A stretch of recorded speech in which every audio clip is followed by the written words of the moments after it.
Easter Sunday, 1975, started off like any other holiday for the Ruppert family in Hamilton, Ohio. Church bells rang, kids ran around the yard, and dinner plans were locked in. From the outside, it looked calm, almost picture perfect. But behind closed doors, this family had been broken for decades, and by nightfall, 11 people would be dead. At the center of this story is James Urban Ruppert, a quiet man, soft-spoken, the kind of guy you wouldn't look twice at. But his life had been shaped by rejection from the very beginning. James was born on March 29, 1934, into a home that was toxic right out of the gate. His father, Leonard Sr., had a violent temper and ruled the house with fear.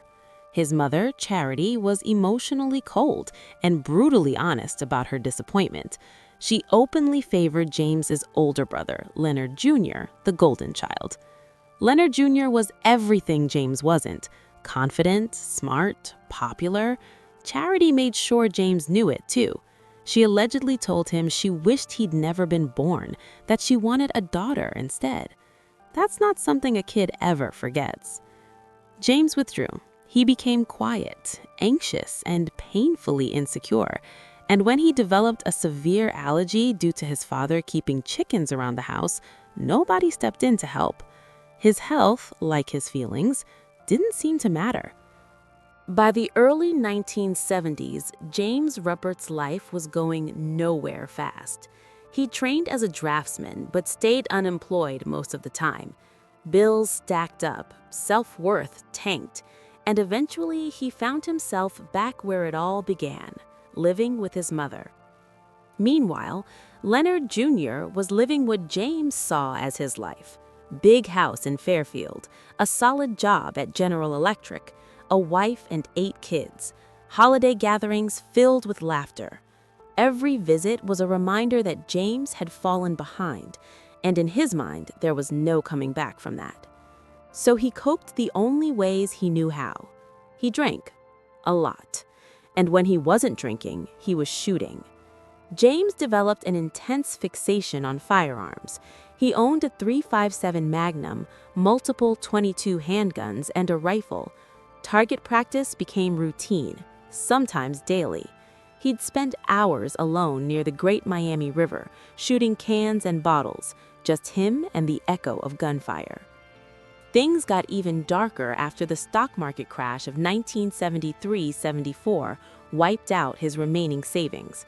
Not long after, Charity gave him an ultimatum: start paying rent or get out. She thought it might motivate him.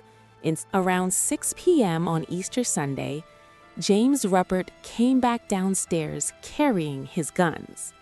Later, he would claim he was heading to a shooting range, but before he could leave, Leonard Jr. casually asked him about his Volkswagen.